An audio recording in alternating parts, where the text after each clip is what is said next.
हमारा सौर मंडल जिसमें 8 ग्रह हैं, जिसमें से बुध, शुक्र, पृथ्वी और मंगल ग्रह ठोस रूप में है। इन्हें आंतरिक ग्रह या पृथ्वीय ग्रह भी कहते हैं। और इसके अलावा गुरु, शनि, अरुण और वरुण जो गैस के रूप में है, ब्राह्मण ग्रह या बृहस्पतिय ग्रह भी कहते हैं। सौर मंडल में पहले 9 ग्रह प्लूटो था, लेकिन वैज्ञानिकों ने प्लूटो को ग्रह की श्रेणी से हटा दिया क्योंकि ये बहुत छोटा था। ब्रह्मांड में तो वैसे कई सौर मंडल है, लेकिन हमारा सौर मंडल सभी के से अलग है, जिसका आकार एक दस्तरी जैसा है। हमारे सौर मंडल में सूर्य और वे सभी खगोलीय पिंड जो सूर्य के चारों ओर चक्कर लगाते हैं सम्मिलित हैं, जो एक दूसरे से गुरुत्वाकर्षण बल द्वारा बंधे हुए हैं। कॉपरनिकस ने सबसे पहले सिद्धांत दिया था कि सभी ग्रह सूर्य के चारों ओर घूमते हैं। आज मैं आपके साथ इन्हीं 8 ग्रहों से जुड़े कुछ रोचक बातें शेयर करने वाली हूँ। बुध ग्रह ये सबसे छोटा ग्रह है और ये सूर्य के सबसे नजदीक वाला ग्रह है। इसे अंग्रेजी में मर्क्यूरी कहते हैं। बुध का अपना कोई प्राकृतिक उपग्रह या चंद्रमा नहीं है। इसके अलावा यहाँ की सतह पर अजीब तरह की झुर्रियाँ पाई जाती हैं। माना जाता है कि बुध पर अत्यधिक गर्मी के कारण जितने से ग्रह का लोहा सिकुड़ना शुरू हुआ, यहाँ की सतह झुर्रीदार बनती चली गई। इन झुर्रियों को लोबेट स्कार्प्स के नाम से जाना जाता है और ये झुर्रियाँ 1 मील तक ऊंची और सैकड़ों मील लंबी हो सकती हैं। बुध ग्रह पर जीवन बिल्कुल भी संभव नहीं है क्योंकि यहाँ का वायुमंडल मौसम रहित है, यानी इस ग्रह के वायुमंडल में पृथ्वी की तरह मौसमी घटनाएं नहीं होती हैं। इसका औसत तापमान -123 से 427 डिग्री सेल्सियस के बीच बना रहता है, जो किसी भी जीव को पल भर में जमा दे या जला दे। शुक्र ग्रह चंद्रमा के बाद रात के समय आकाश में सबसे अधिक चमकीला ग्रह है। वह इस ग्रह को पृथ्वी की बहन भी कहा जाता है क्योंकि वीनस प्लैनेट का द्रव्यमान व आकार पृथ्वी के आकार के लगभग बराबर है। शुक्र पृथ्वी का सबसे निकटतम और सौरमंडल का सबसे गर्म ग्रह है। ऐसा माना जाता है कि इस ग्रह को 17वीं शताब्दी में बेबीलोन के खगोलविदों द्वारा खोजा गया था। शुक्र ग्रह की सतह पर पहाड़, घाटियां और सैकड़ों ज्वालामुखी हैं। वास्तव में शुक्र ग्रह के पास सौरमंडल के किसी भी अन्य ग्रह की तुलना में अधिक ज्वालामुखी है, लेकिन इनमें से कई निष्क्रिय हैं। शुक्र ग्रह की सतह पर कोई भी छोटा गड्ढा नहीं है क्योंकि इसके वायुमंडल में प्रवेश करने वाले क्षुद्र ग्रह या अन्य वस्तु को इसकी सतह पर टकराने से पहले ही इसके वायुमंडल का दाब नष्ट कर देता है। शुक्र ग्रह में मौजूद सबसे ऊंचा पर्वत मैक्सवेल माउंटेन है, जो कि 8.8 किलोमीटर ऊंचा है। इस पर्वत की तुलना पृथ्वी पर माउंट एवरेस्ट से की जा सकती है, जिसकी ऊंचाई भी लगभग इसी के बराबर है। पृथ्वी का निर्माण लगभग 4.54 बिलियन साल पहले हुआ था। पृथ्वी को लेकर वैज्ञानिकों का अनुमान है कि इस ग्रह पर लगभग 4.1 बिलियन वर्ष पहले जीवन का अस्तित्व आरंभ हुआ।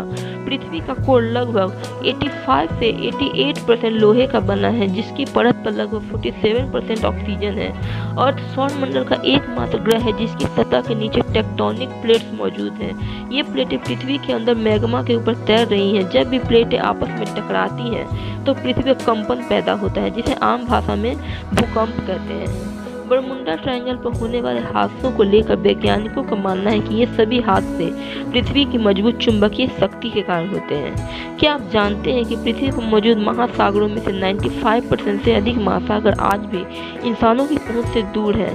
अर्थ पर अरबों साल पहले पाई जाने वाले जीवों की कुल प्रजातियों में से 99% प्रजातियां अब विलुप्त हो चुकी हैं। वैज्ञानिकों का ऐसा मानना है कि कुछ क्षुद्र ग्रह या धूमकेतु भविष्य में हमारी पृथ्वी से टकरा सकते हैं और इसे ग्रह को जीवन को पूरी तरह से तबाह कर सकते हैं। क्या आप जानते हैं कि डायनासोर के काल में ऐसी घटना घट चुकी है जिसने डायनासोर की प्रजाति को पृथ्वी से मिटा दिया? मंगल ग्रह तो चंद्रमा है, डिमोस और फोबोस। इस चंद्रमा की खोज 1877 में आसफ हॉल नामक एक अमेरिकी खगोल शास्त्री द्वारा की गई थी। क्या आप जानते हैं कि यदि किसी व्यक्ति का वजन धरती पर 45 किलो है तो मंगल पर उसका वजन केवल 17 किलो होगा, और यदि आप बिना स्पेस सूट के मार्स पर खड़े होंगे तो तुरंत ही आपकी मृत्यु हो जाएगी। मंगल पर गुरुत्वाकर्षण पृथ्वी की तुलना में लगभग 1/3 है, जिसका अर्थ है कि आप यहाँ की धरती की तुलना में 3 गुना ऊंची छलांग लगा सकते हैं। क्या आपको मालूम है कि मार्च महीने का नाम मार्च से ही लिया गया है? और एक रोचक बात यह है कि वैज्ञानिकों ने मंगल पर पौधे उगाने की कोशिश की है और वे टमाटर, मटर और राई उगाने के अपने प्रयास में सफल भी रहे हैं। अब लगता है कि वह दिन दूर नहीं है जब इंसान मंगल पर भी अपनी जिंदगी बिता पाएगा। बृहस्पति, ऐसा माना जाता है कि जुपिटर प्लैनेट को सर्वप्रथम 7वीं से 8वीं शताब्दी ईसा पूर्व में बेबीलोन के खगोलविदों द्वारा खोजा गया था। बृहस्पति ग्रह के वायुमंडल में रंगीन बादल पाए जाते हैं जो लाल, भूरा, पीला और सफेद रंग के हैं। ये बादल ग्रह पर स्ट्रिप्स के रूप में दिखाई देते हैं और जुपिटर को एक विशिष्ट रूप प्रदान करते हैं। जुपिटर प्लैनेट के वातावरण में मनुष्य एक पल भी नहीं जी सकता और इस ग्रह पर इंसानों के लिए सांस लेना असंभव है। इसी कारण वैज्ञानिकों द्वारा इस ग्रह पर जीवन तलाश की योजनाओं को बनाया जाना असंभव है। जुपिटर को अपनी कक्षा में तेजी से घूमने के लिए भी जाना जाता है। यह ग्रह 9 घंटे और 55 मिनट में अपनी धुरी पर एक चक्कर पूरा करते हैं। शनि, सैटर्न प्लैनेट पर चलने वाली हवाएं सौरमंडल के सभी ग्रहों पर चलने वाली हवाओं से भी तेज होती हैं। सौरमंडल में शनि सबसे कम घनत्व वाला ग्रह है। उदाहरण के तौर पर यह आसानी से पानी के पूल में तैर सकता है। क्या आप जानते हैं कि शनि के छल्लों में कई ऐसे कण हैं जो धूल के कणों की तरह छोटे और पहाड़ों से भी बड़े हो सकते हैं। वैज्ञानिकों के अनुसार शनि ग्रह के छल्ले क्षुद्र ग्रहों, धूमकेतुओं और चंद्रमाओं से बने हैं जो कि बड़े पैमाने पर शनि के शक्तिशाली गुरुत्वाकर्षण द्वारा चकनाचूर हो गए थे। यूरेनस ग्रह के बारे में जानकर आपको हैरानी होगी कि इस ग्रह पर हीरों की बारिश होती है। आपको बता दें कि यूरेनस ग्रह पर मीथेन गैस है। इन गैसों में हाइड्रोजन और कार्बन होते हैं जिनका रासायनिक नाम CH4 है। जिस तरह से पृथ्वी पर वायुमंडलीय दबाव होता है और उसके कारण पानी की भाप बन जाती है और फिर बारिश के रूप में लेकर धरती पर बरसता है, यही प्रक्रिया यूरेनस पर ग्रह पर भी देखने को मिलता है। जब मीथेन गैस दबाव बनता है तो हाइड्रोजन और कार्बन का बॉन्ड शुरू हो जाता है, जिसके बाद कार्बन हीरे में बदल जाता है और इसलिए यहाँ के हीरे की बारिश होती है। यह ग्रह धरती से सबसे अधिक दूरी पर है। यहाँ तापमान 0 से 200 डिग्री सेल्सियस के बीच रहता है। इस ग्रह पर मीथेन गैस बर्फ की तरह जमी रहती है और जब हवा चलती है तो बादलों की तरह उड़ती रहती है। यहाँ की सतह पूरी तरह से समतल है और हवाएं सुपरसोनिक गति से चलती हैं जिनकी रफ्तार 1500 मील घंटे होती है। यहाँ की वायुमंडल की संघनित कार्बन है जिसके कारण यहाँ हीरे की बारिश होती है। सबसे हैरानी वाली बात यह है कि यहाँ के हीरे किसी को भी नहीं मिल सकते हैं क्योंकि यहाँ ठंड बहुत पड़ती है जिससे बच पाना मुश्किल होता है। उससे भी मुश्किल यहाँ पर पहुँचना है।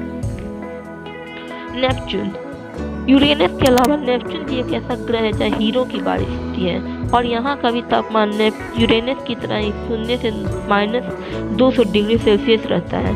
नेपच्यून ग्रह की पहली बार अंतरिक्ष यान द्वारा अन्वेषण सन 1989 में किया गया था। नेपच्यून पर हवाएं बृहस्पति की तुलना में 3 गुना तेज और पृथ्वी की तुलना में 9 गुना तेज चलती है। नेपच्यून की संरचना लगभग यूरेनस की तरह ही है। यूरेनस की तरह ही यह मुख्यतः चट्टान और विभिन्न तरह के बर्फ से बने हैं। हालांकि नेपच्यून का रंग यूरेनस से ज़्यादा नीला है। नासा वर्ष 2025 में नेपच्यून पर उपग्रह ट्राइटन की सतह पर अध्ययन करने के लिए मिशन लॉन्च करेगा। ट्राइटन की सतह पर संभावित समुद्र की जांच की जाएगी। नासा का यह यान 13 साल बाद 2038 में ट्राइटन तक पहुंचेगा। तो दोस्तों, कैसा लगा आपको हमारा आज का ये वीडियो? हमें कमेंट करके जरूर बताइएगा और मेरा वीडियो को पसंद आए तो हमें लाइक कीजिएगा हमारे इस वीडियो को।